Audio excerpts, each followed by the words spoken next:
today you guys will get the phone picked up. So we are going to start off with Bridge May Sky. And I just want to say this. I love saying that whole name. It's just kind of cool.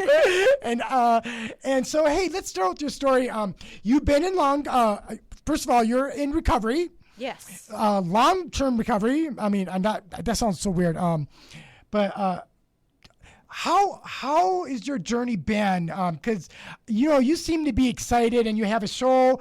Talk about your show a little bit, because I want you to. You could put a plug in. This is. Let me just explain.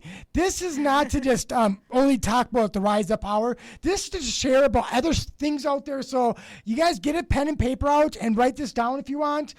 You have a show tonight, right? And we have a friend that's going to be on the show. Justin's coming on. Justin from MRC. So what is your show going to be on? What is it called if someone wants to look it up today? So it kind of has a funny name. It's called KISS Recovery 101. And what that means is, so KISS is an acronym that is familiar to some. So there's the Keep It Simple. I don't know if you've heard that before. I love it. Yes, I have. But the extra S is stupid. Okay, so it's Keep It Simple Stupid. And it kind of sounds mean at first, but I really liked it because for me, I overcomplicate the crap out of everything. And so when I heard the stupid part, I'm like, oh my gosh, yes, that was me. I made this Keep It Simple thing so overcomplicated that I couldn't just go day by day, the next right thing, just one day at a time. I wanted to go way ahead, or I'm always thinking about the past. So for me, keeping it simple, stupid, dumbed it down for me so that I could just cut that out and keep it simple. And then the Recovery 101 is just we focus on the simple piece, keep the basics. And so this is one of my things. So I on October 13th, I actually created a nonprofit, and it's the Rise Up Hour. It's Rise Up and See Differently. Rise Up and See. I'll find out if I get that or not. But what that's about is creating tools. Also, because we have this issue in recovery, and everyone does. We always want to look so far ahead or look back and then use those. No, there's tools that are in front of us that we have, and use the tools that you have to figure out how to get through things, but we don't know how to navigate those things. But we're teaching people. So why are we teaching people? We can't teach ourselves these things. Exactly. Well, there's so many tools, and I'm trying to use them all. Well, you only have two hands, right? Yes, so let's take a few of the tools and drop them in front of us and maybe use those weekly. And sometimes we just have to go back to the basics. Right. And, keep it simple, stupid. I like it. So that's cool. So I'm excited for you on that. So let's start out with, if people haven't read your bio, because I took it and I put it in my words a little bit, but you've been, you struggled for, and this is what recovery is. This is what hope is. Listen to this carefully, okay? You had how many years of struggling? Struggling was 17 years. 17 years ago. So at 21, that first drink, that first use was, I describe it, it's hard to describe, but just this release inside myself that had been buried for so long, for 17, for my whole life up until that point. I didn't start drinking until I was 21. I had to hide who I was. I mean, I lived in lies. My childhood, my house, it sounds scary, but I refer to it now as a house of horrors. What was going on behind closed doors, was illegal and abusive, but we were not allowed to talk about anything, not share anything, hide our emotions. Emotions is not okay. You get punished for showing emotions. Yes. Oh my goodness. Do I ever know that? That was embedded in me for so long. I was so scared of people finding out who I really was because I was told I'm not a good person. Who I was to be reserved, and it's a lot. I'll keep a condensed version of my story, but for so long I didn't even know who I was because I wasn't allowed to explore that. Heaven forbid someone find out what was really going on in our house. The police would have been called. I mean, so many actions would have been taken, and for me, I kept those secrets for so long because I have a twin brother, right? Oh. I have a little sister. We came from foster care. I was threatened on a regular basis. You want us to take you back to foster care? It's gaslighting. So it was awful. I didn't want to lose my brother and my sister, these people that I loved. So in my little child mind, I thought, I have to keep these secrets to protect my brother and my sister, my family, you know? And so it's unfortunate, you know, I cry for my younger version of me because I was so lost, and I was just such an empty shell of a person for so long that until I became a mother, I couldn't even understand the concept of what unconditional love was, you know? Because you didn't have it. No, I never felt that ever. And you know, I think things are you know, I'm going to say this, and I watch how I say this, because we all experience traumas differently. Yes. But many of us, and maybe it was back in that generation, it seems different now. Oh, yeah. We seem so much more aware of these things, and we were taught differently. Right. And, you know, secrets were held on to, or even for some of us, even when we got the authorities involved, they didn't, or the schools, they actually made it think that this is okay because CPS and none of those places got involved. And when I hear about CPS now, and I hear some people say it's horrible or something, I'm like, well, at least they're doing something. And yes, at least they're in there doing something. And maybe, you know, even referred to my situation. Well, God, I wish they would take me out when I was a kid. And but you know, because you know they failed me. You know, and it's nothing bad about my parents, but they failed me. You know, and you just think you have to live that way, and you thought that we just think that we have to live that way, and mouth shuts. You're right, and I'll date myself. I mean, I was born in the 80s. Okay, so 81. What? But growing up in the 80s and the 90s, it was accepted to hit your children. Yes. It was you know, not to the extent that my parents took it. I mean, absolutely not. But, you know, so he would openly be abusive to us in public. And people just, you know, the cloak of denial, they just turn their heads, walk away. You know, so I would have those cries for help, you know, not openly, but in a certain way that I was hoping my teachers or my friends or someone would say anything. But back then, you know, it was kind of like, well, if she needs help, she'll just straight up ask for help. But I didn't know how to do that without losing my brother. Because you're scared. It's that fear that's putting you. And totally fear-based. So it took me... So you drank at so everyone listening out there, 21 years old, okay? And you know, so when you hear this, you know, because drugs, you know, you also hear, or alcohol, it started early. Listen to this. If you're a late bloomer and it happened later, there's no shame in it, because often people think if I started at young, then that means that's when I'm an alcoholic. And so I've heard this from people, or drug use, that because I started late, that doesn't mean I have a problem. No, that's silly. That's silly thinking. So don't let societal thinking or what you hear from a friend, you know, and that's why having a recovery coach, a certified recovery coach, or someone to talk to with no question. And this could be separate from a sponsor, because if you're not in AA or any of those programs that support you, because that can be a great way to find out, or you're too for NA or any of these other places to go to. And I've heard great things about Smart Recovery and some of these other things, you know, I'm learning a lot, you know, and so if there's anything you guys want to send me about places that you can go to, West End is awesome here in St. Paul. I just know that. But I am going to say this, interestingly enough, is that when you don't know that and you start drinking later, it opened Pandora's box for me. And so what happened? So should we play a song, and then let's do a song, and then we'll come back and talk about Pandora's box for you? Yeah. And then hey, everyone out there, lighten it up, and then we're gonna talk about and we got great time today. So hey, you guys, take pen and paper and write this down. This is the live studio phone number, 651-313-5125. If you want to call in today, or if you want to text in, 763-843-4262. And we're going to start out with, what song did you want to start out with today? Let's start out with, let's just do The Weeknd. Like, he's my favorite. Okay. And it's The Weeknd. And it's The Weeknd. So let me plug this in, get ready, and let me get my audio on. And I'm going to start learning some new tricks, because I think I can start playing and talking a little bit while this is playing. And let's talk about what this tune is about. So let's talk. What does this song mean to you, and why did you pick this song today? Oh, so many things. Well, it's called Faith.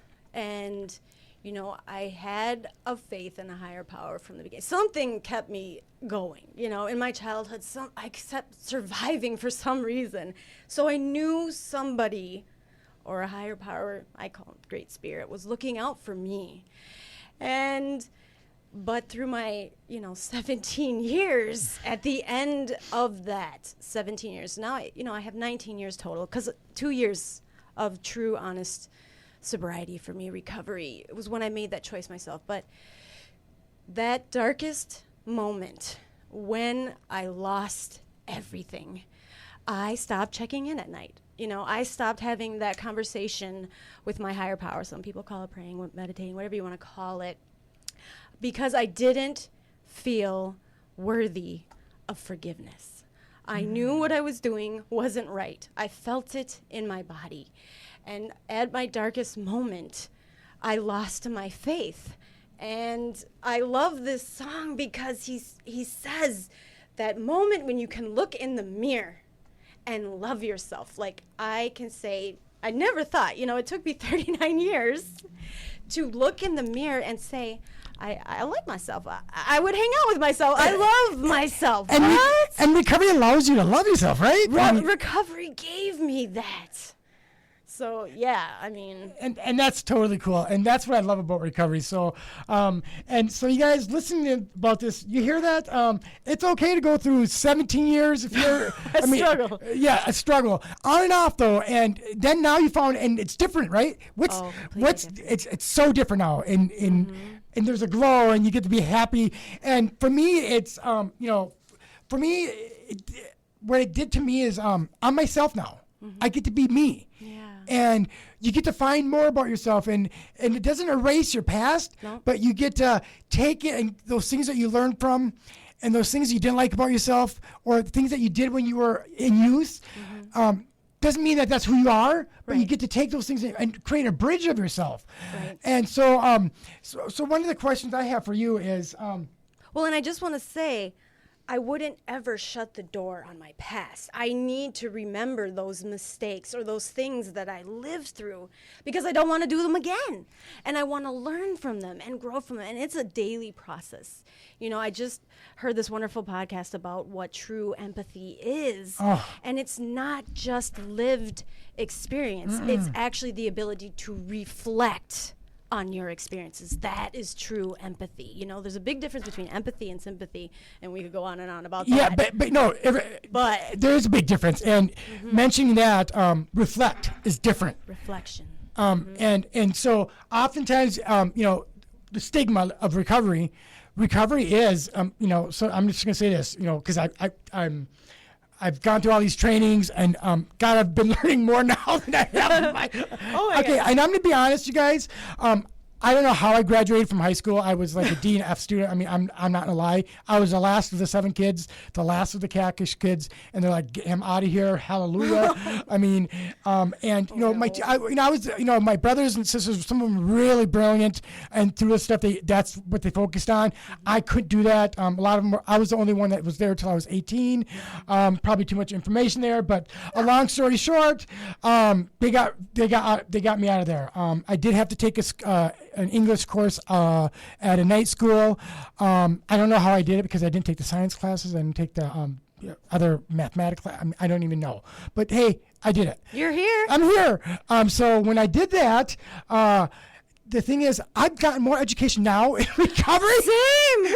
The last 2 years, and what's great about Minnesota Recovery Connection and being in recovery, this world where we all support each other, is I'm learning so much about the things that matter in life.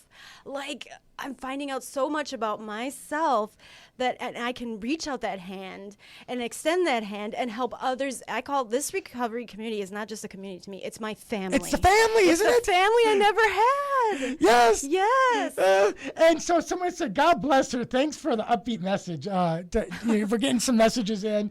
Another one says, just thank you for being here. So hey, that is great. And hey, anyone out there, I just want to say the number to call in is 651-313-5125.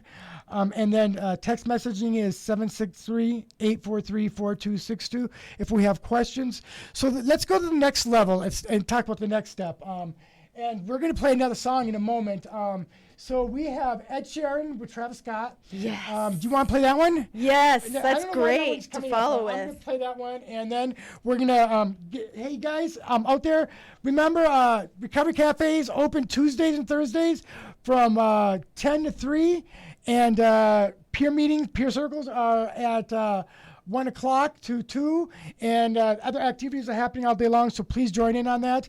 Any other questions out there, please send messages in 763-843-4262, or you can call in on the studio number 651-313-512-5125. Call in. Bridge the Sky would love to take some messages. I'm ready. She's ready, okay? Throw 'em at me. And, Bring it. yeah, bring it. And so we're going to do that in a moment. And hold on, let's just get the song going. So this song is great because I was very antisocial. I didn't mean to be, but that was my safe place, my comfort zone. And music, for sure, was a big piece of my therapy growing up and still today. I mean, I can escape in a positive way through music. That was the song. Of course, I pushed the wrong button, and that happens. So go ahead and tell us why you love that song so much. So once Pandora's box was opened, it was such an escape for me. Wow, I don't have to feel feelings. Like emotions were not allowed. So now I found that through addiction and, alcoholism, I didn't have to feel anything. And it was great because it allowed me to finally be who I was and not care what people thought of me. I mean, unfortunately, it didn't come out in the best ways sometimes.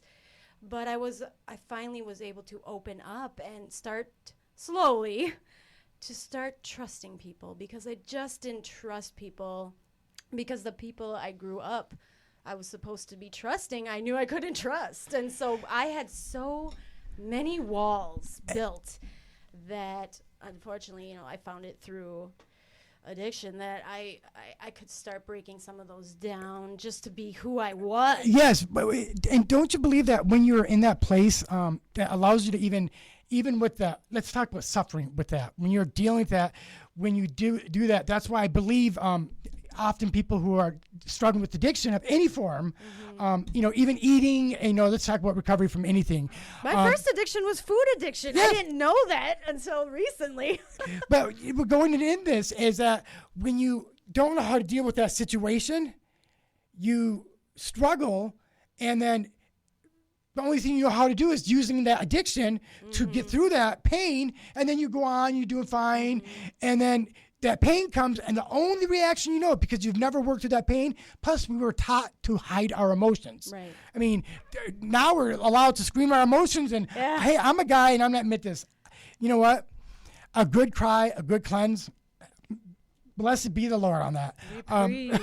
Yes. But some men do not know how to do that because they've been taught so bad. And when they do, it's so stimulating and it's so cleansing, and their mind just gets wiped away, and that pounding, it's like chronic pain that we can and it sounds weird to say this on the show, but chronic pain can be also related to emotional pain. Oh, yeah. Because it's emotional pain is so tied up in the mind, just like chronic pain. Yeah. And now I call it mental wellness because I've gone through my other. Yes, wellness, absolutely. So mental health is so important. That's another stigma that really ticks me off. That's a red button for me. Is for so long I had to hide my mental health issues because there's a huge stigma on not only just getting recovery, in the recovery world, but also mental health. So here I am. I'm trying to get better, and there's all these stigmas that says, all these judgments like, what's wrong with you? Instead of what happened to you? That's what we ask, at Minnesota Recovery Connection. What happened to you? Not what's wrong with you. Like, that's what I was hit with for so long. Well, what's wrong with you? Why do you have these mental issues, So yeah, breaking those stigmas. That's why I openly talk about everything now. Yes. And so being a certified peer support specialist is what it is. Woo-hoo! Woo-hoo! And I will tell you that class took a lot of work, and but I learned so much. And let me tell you, mental wellness is going to be the new word I use. Hey, changing stigma out there. Someone going through that mental wellness stage can come back into recovery, can come back into the community. We often think that the stigma is someone who is an alcoholic or an addict or heroin user or substance abuse disorder. They're not welcome into the community. You guys, I'm going to tell you this right now. They're among us all over. Yes, we are among you. We are part of you. We are the community. And let's talk about reentry. I'm just going to throw this out there too. Reentry, they're among us too. Absolutely. There are people, we're talking nonviolent too. I'm going to say this, nonviolent as well. And there is other things that happen. And drugs cause you to do things. And you do bad things. Yes, we have to pay the price for it. We already know that. But also, we got to learn that reentry is part of recovery and part of mental wellness. And we can become part of, I really believe people can have a chance to come back into society. We have to look at recovery as people are among us all over. We are all over the place together. And I'm learning more about that, and that's something I'm getting more into as well, because I really believe that there needs to be a lending hand, because we can't change the system. I mean, that's too much right now to do. But where the reentry comes in, if we can start changing that, the system's going to see that that's getting better. And then maybe the system says, oh, hey, we have this great idea. Let them have that power to say, oh, wow, I like this. And then they can start changing that. It's a systematically changing the system, because we can't recreate the wheel. But if the wheel is there already and we show the creativity that this is the area that it changes, then it changes. It literally changes it into the bottlenecking where the problem is. And we see that that's getting better. Right. And that's how you have creativity. Oh, hey, I'm getting a call. Hello, this is Muhannah on the Rise Up Hour. Yeah, hold on. I'm there. Let me push the buttons. Hold on. Can you hear the sound? Hello, hold on. Can you hear me on the air? Hold on. Can you hear me now? It's like Verizon. Yeah, can you hear me now? Speak on the air. Can you hear me now? You might just have to hear what she says and then just regurgitate it to us here in the room. Let me see this phone. I've never done this, you guys. How embarrassing! Don't be embarrassed. This is how we learn. Okay. Oh, okay. Well, if you want, hey, listener, hey, call in on my my cell phone. We'll figure it out. We'll call back, and the number is 763. 843-4262, and I'll put you on speakerphone. We had a caller with a question. So, you guys, this goes to one more thing I need to learn about this radio show, and I will learn it. It's going to take me probably a week. You gotta get a tech assistant. Yes, I'm going to get a volunteer tech assistant. Yes, and I'm going to ask. I'm still asking people to do that. Yeah, and this radio show has been so good to me. They are amazing. I'm not gonna lie about that. So just go ahead and give me a call back on this number. That is it. Oh, hey, the person sent me a message. I'm gonna call that person right back. Okay. Hey, there we go. Can I say one quick thing? Yeah, go ahead. Say it. Just what you were saying about the reentry, okay? Yeah, go ahead. Say it out loud. What's wonderful is Justin at Minnesota Recovery Connection is involved in the Justice Involved Recovery Path program. Did you call? Go ahead. And what's so great about it is I just want to say that what we do is, for me, I was in so many treatments and I would get kicked out and they're like, here you go figure it out, and at first, I'm like, okay, I feel good on the sobriety thing, but I went right back out into the exact same circles that I was in. And what's great about MRC is that we like to try to fill in those gaps, that treatment centers can't do, so we get to fill in those gaps. And again, we keep talking about as a peer, as someone with you, side by side. Sorry, I'll stop rambling. No, no. It's your show. Can I just say this? No, this is what the show is about. I'm just going to tell you. And let me tell you, I think what we're going to do sometime, and I'm just going to ask you on air, I'd love to have you on that we talk about this and have people come on and we talk about support things and we interview someone together. Because I want to do different things on the show. And then we have repeat guests sometimes, because the reason why is because I want people to see how people continue doing their recovery. Yeah, but I would love to have you back on, and we do a little series on re-entry or something like that, because I want to interview the sheriff, because the sheriff really supports this, the Ramsey County Sheriff and some of these other things, organizations, and also our training. Do you remember the training we had? The forensic? Yes, I would like to have some of them on. And Rocky. Yes, Rocky. Yes, and we should. And hilarious. And since you're doing a Justin interview, maybe we'll have Justin on again. Absolutely. So, any questions out there? I did have that person call, and we were having trouble hearing, so we will get another call, and I apologize to that person out there. If you want to send the text in asking a question, we are going to go into another song, and then we'll figure out the technical difficulties while we have the song. The Nicki Minaj song? Yeah, the Nicki Minaj song is going to be playing right now. I picked particular songs because they do tell my story, inadvertently. So and I love how you just picked all this music out. This is great. It was really hard. I think that was the hardest piece of you asking me on the show. Oh, cool. Am I just a fool? And I push. Oh, there it is. My finger. Sometimes I have to use two hands. I've learned how to use two hands with my neck surgery. Hold on. Now let's talk about that song, because you were talking. Oh, I love that song. So, not a lot of people know that Nicki sings, and beautifully, and then you tie that classical music into it. It's very beautiful. And tell me about why it just seems to be really good. Hey, this is what listener. This is what the caller was going to ask. Actually, she mentioned she hit rock bottom moment. How did she know you were? How did you know you were at rock bottom? That's what your listener wants to know. So that notion of rock bottom, I like to say there's trap doors to those rock bottoms. Okay, for me, I thought I'd hit my rock bottom, but there was trap doors. I feel like rock bottom for me is 6 feet under, right? Like that's the ultimate rock bottom. So. Well, let's just tie her question into that song. So for me, once Pandora's box was opened and I found what I thought was love, and there's so many different ways to love people and feel loved, right? It took a long time for me to fill my love tank and figure out what that even was. I was married 10 years, okay? And we got married really young, and so I accidentally became codependent in that relationship because I didn't love myself. I didn't even know who I was, let alone then I'm clinging to this person that I wanted all the love from. And like only a person can give you only so much. So a big part of that failed marriage was, it was not one-sided. I won't say that, but definitely was a big piece of me just not even knowing my own feelings of love. So when that divorce was my first rock bottom, that 3-year divorce, I really lost myself in addiction. I mean, I won't talk about specific details, but I wanted to find love and in all the wrong places. I mean, unfortunately, some of those big consequences were there was rapes. I was raped. I don't talk about that too much. That'll make me emotional. But then to just disassociate quickly, like my brain loves to disassociate immediately and distract myself. Oh, big time.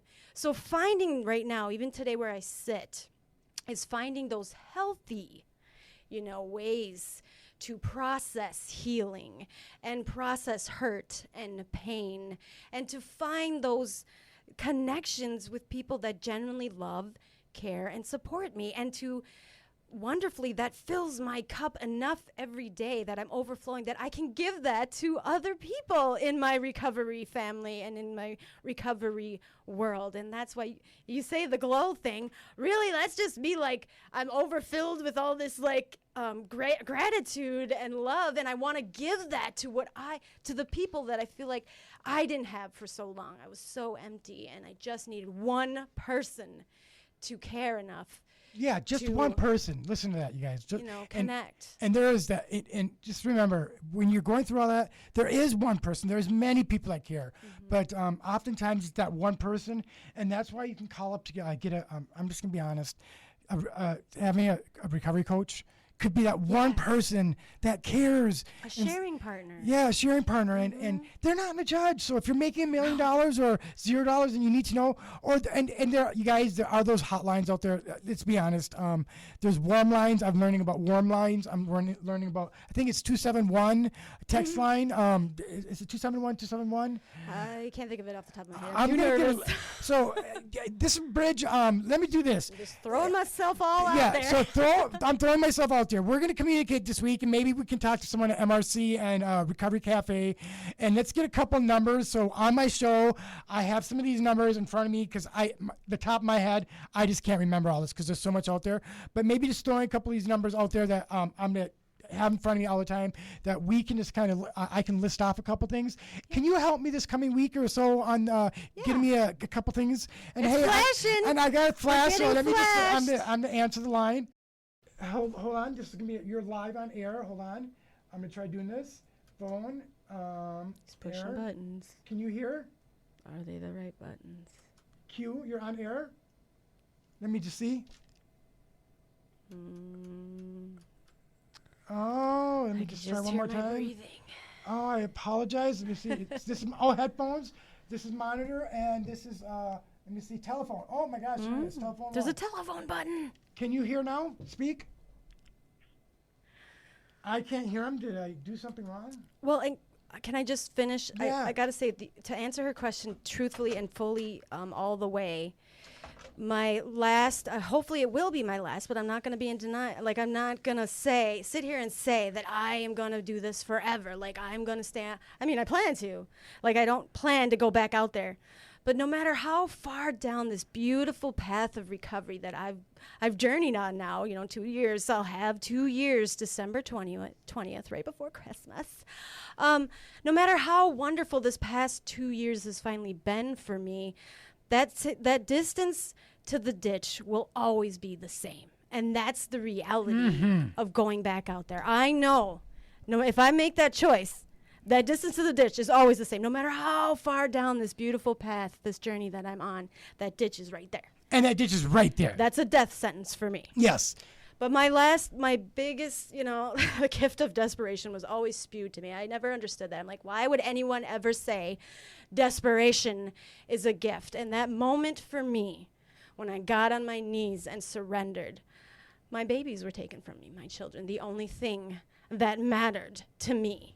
The only unconditional love I had ever truly felt in my life was taken from my home. And that moment, I lost everything that mattered, And so for me, that was my moment of, and I sit here today thinking, oh, yeah, that was a gift. I can say that was a gift because it forced me to take care of myself. It forced me to care about myself, because otherwise, in the rooms they would say, you have to put yourself first. You have to put recovery first. And I thought, that's selfish. My kids come first. That's what matters first. These people that I love. But no, at the end of the day, I lost them because I wasn't putting myself first, take care of myself. It's that whole, airline gas mask thing, like oxygen air thing. Like, I have to put my oxygen and be breathing first before I can help anyone else. So I do have my kids back today, and that's I'm thankful amazing. that they got to see, I got to earn that trust back, but they lost my trust because they saw those struggles. And I sit here today, and it's like I said, again, it's weird for me to sit here and say this, but I'm grateful because they got to see that, hey, she got better. They get to see that not only because of that judgment piece. Now, if they ever experience anything like that, I don't wish that on anyone, but they know that I've been there. I understand. I'm never going to judge. And that it's possible to come through it. And God, the way on the positive end.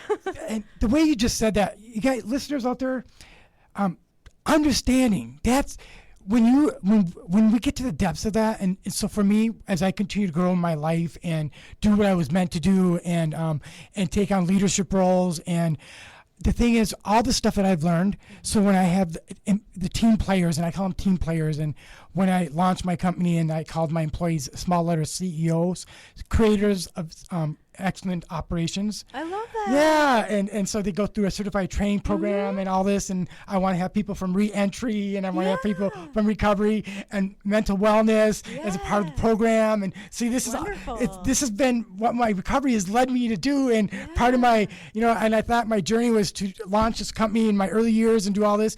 It's been part of my journey to understand what recovery is, what re-entry is, and what mental wellness is, because I've always believed in that. But in my journey now, I get to understand from a different level, and so I get to have the empathy that I've always had, but going through the trauma and understand that these are what people go through, but we can help get through it. Yes. And in understanding that puts that at a different level. But out there, if we can just take that moment to remember we are among each other and we are one. And instead of separating in the stigma, and even people from homeless, I had this gal on here that was in the homeless shelter, and she's living in her apartment now. She looks to look over the embankment. She's got a job. And she and these are people who've come on. There was a guy that was on here. His father called on the show. He couldn't take the call, but his father just said that he was proud of him. And he sent a message, and he just didn't even know how to react. Right. And it's like, what do you do? And this is what recovery does. This is the true faces of recovery. I really just want to humanize the faces of recovery, because so many people have these, you see it on movies or in TV shows what addiction looks like. And that's the opposite to addiction is connection, right? Yeah. And so we got like 7 minutes. So we got Keisha. We did praying, didn't we? We did not. Kesha. Or we have Fifth Harmony. You know what? Let's do Kesha, because it's a powerful song, and it's like, the Work From Home song, Fifth Harmony. I love that song.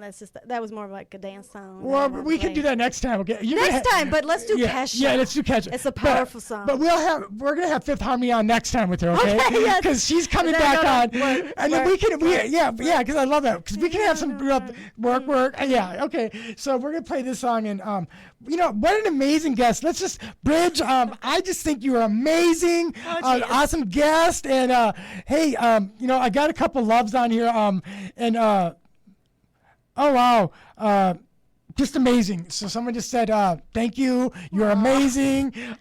So, and I usually get messages afterwards, people let me know. So people are listening in, they're just saying thank you. And I'm going to learn, you guys, I'm going to call the station manager and talk to him about how do I do live calls on air. But hey, at least I know the button is lighting up and it means something. So just bear with me. And here's a song that Bridge May Sky is playing. And here we go. And what an amazing song that is. And we have about a minute left. Is there anyone you want to make a call out to, or just a shout out to any kids or anything, or anyone else, or just... Should I give a shout out to my little basketball team I created? AJ, Hayden, Juliet, Everson, and Finley. That's my little peoples, my kiddos. Oh, great. But of course, shout out, to the recovery community, all the programs. I'm in all of them. 12 Steps is key, but Minnesota Recovery Connection really is my dream. I'm living my dream today. So call me Monday through Friday. Give us a call, Minnesota Recovery Connection, 9 in the morning we open, 6 o'clock. Then you call us. I do the telephone recovery support, okay? So just start there. Reach out, give us a call, and let's just go from there. It's just those little steps. Right. And telephone support means that they'll call you just to see how you're doing. It's a free service. Just a check-in. And that's the foundation of Minnesota Recovery, you guys. I'm on the PAC committee there, so I just love MRC. And we just listen, really. Yeah. That's all we do. And and doesn't mean you have to even have an addiction. No. It's amazing. It just checks to where you're at. So we'll have her back on. Thank you, everyone. I'm checking out. Thank you, listeners. Thank you. Thanks for having me on the show. WFNULP 94.